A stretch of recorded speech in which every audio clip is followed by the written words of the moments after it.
Assalamu alaikum. With Hajj prices rising by a staggering 900% over the past 2 decades, rendering Hajj unaffordable for a majority, why is the cost skyrocketing?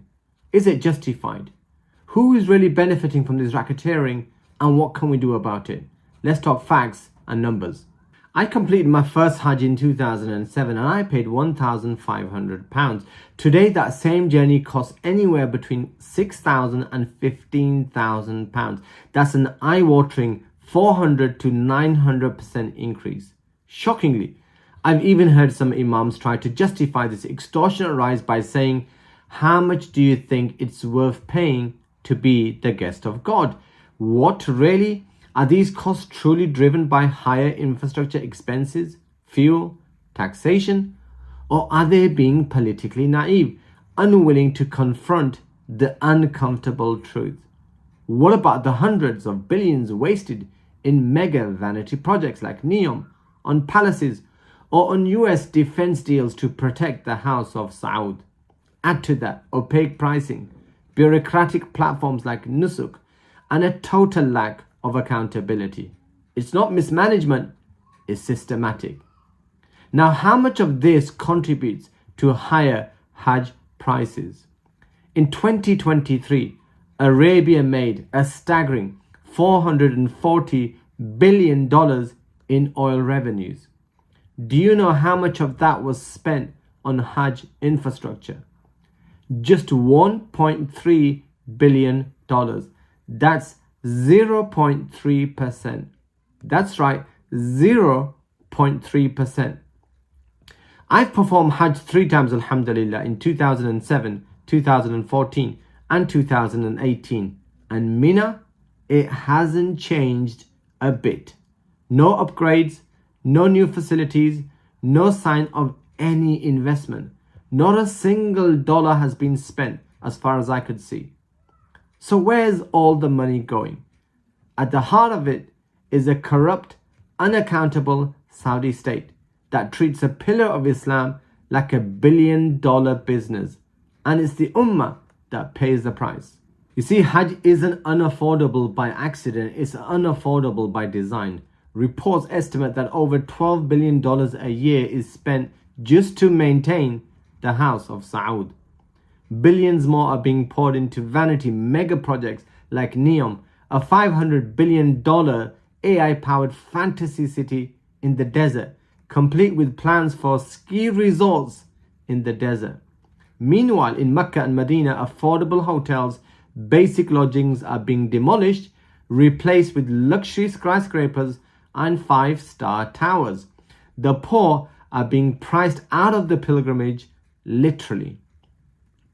Under Vision 2030, Hajj and Umrah are no longer sacred obligations. Rather, they are tourism products designed for revenue generation. The goal?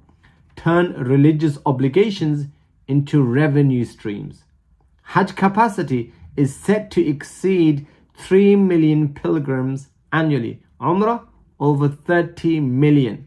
Today, Arabia earns about $31 billion a year from Hajj and Umrah.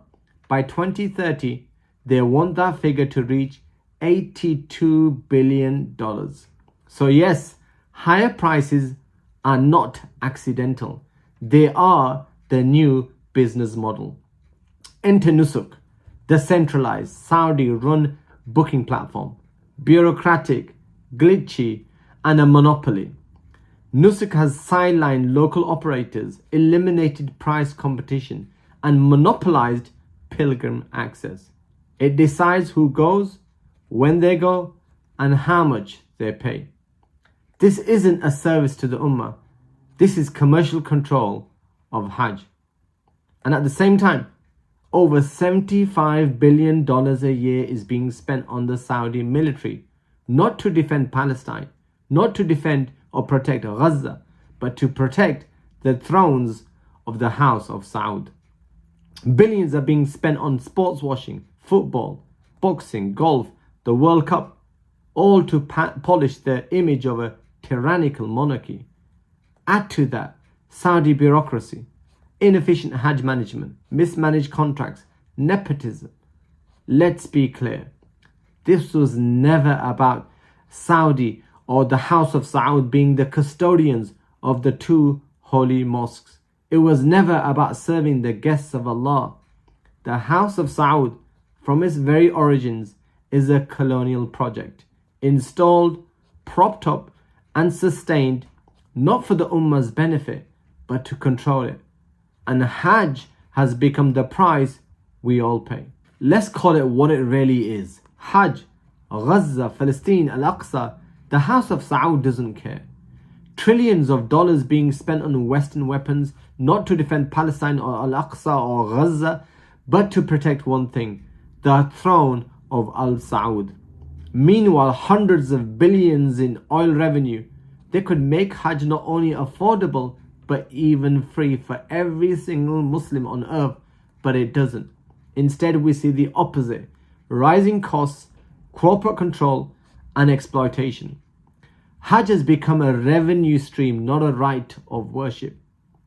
And while the bombs fall on Gaza, while children die and Al-Aqsa bleeds, the House of Saud moves closer to normalization with the very regimes enabling that genocide. And not content with political betrayal, they now exploit Hajj to cover the cost of their wasted billions. The bigger question is this: forget about providing an affordable Hajj. Is the House of Saud even fit to be so-called custodians of the two holy mosques? Are they truly worthy of overseeing Hajj at all? Surely not.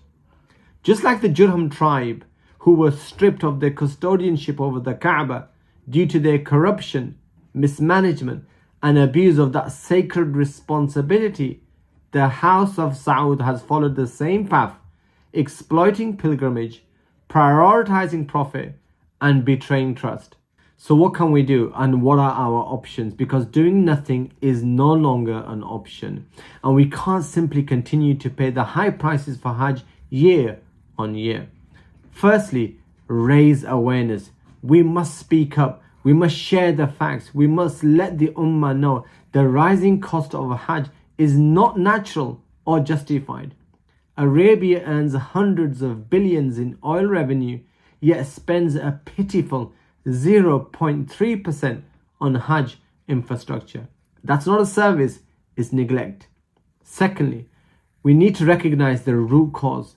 The corruption, the extravagance, the waste of the House of Saud is directly responsible for the spiraling costs of Hajj. It's not an accident, it's a consequence. Thirdly, consider targeted boycotts.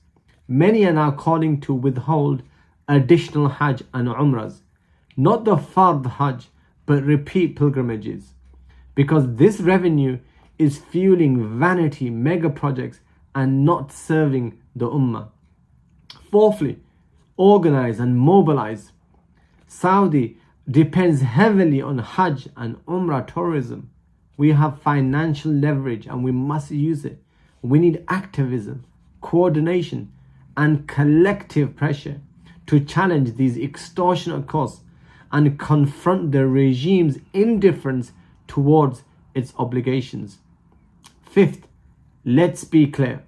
The House of Saud was never created to serve Islam. They are not the rightful guardians of the two holy mosques. They do not serve as hosts or slaves to the pilgrims, nor do they care about Gaza, Palestine, or Al-Aqsa. Just like the tribe of Jurham, they must be replaced with a genuine Islamic leadership that stands for justice, dignity, and service to the Ummah.